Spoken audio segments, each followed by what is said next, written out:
আজি বনাবলৈ লৈছোঁ মই আমলখি আচাৰ। এইফালে কেৰাহীখন গৰম কৰি তাতে অলপ মই দিলোঁ মিঠাতেল আৰু ইয়াত তেল গৰম হোৱাতে কেইটামান পাঁচফোৰণ দি দিলোঁ। আমলখি আচাৰ মই কোনোদিন বনোৱাই নাই, কাৰণ মই খায়ো ভাল নাপাওঁ।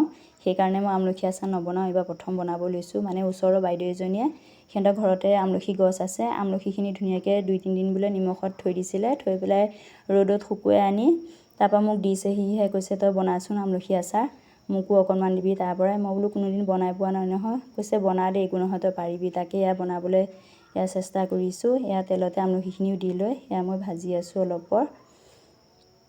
আৰু এইফালে এয়া মছলা, যি মছলা পাইছোঁ আৰু চব দি দিছোঁ অলপ অলপ। সকলোৱে জানে আচাৰত কি মছলা দিয়ে। এয়া মছলা দি অলপ পৰ মই ভাজি আছোঁ।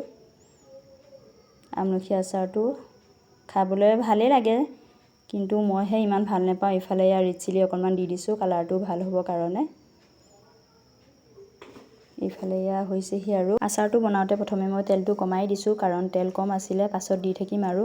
এইফালে চাওকচোন আচাৰৰ কালাৰটো কিমান ধুনীয়া আহিছে। ইফালে এয়া মোৰ আমলখি আচাৰ ৰেডি হৈ গ'ল, আৰু প্ৰথম বনাইছোঁ যদিও খাবলৈ ইমান বেয়া হোৱা নাই বাৰু। আৰু আমলখি উপকাৰিতাৰ বিষয়টো সকলোৱে জানে, আৰু আমলখি আচাৰ কোনে কোনে খাই ভাল পায় জনাব দেই।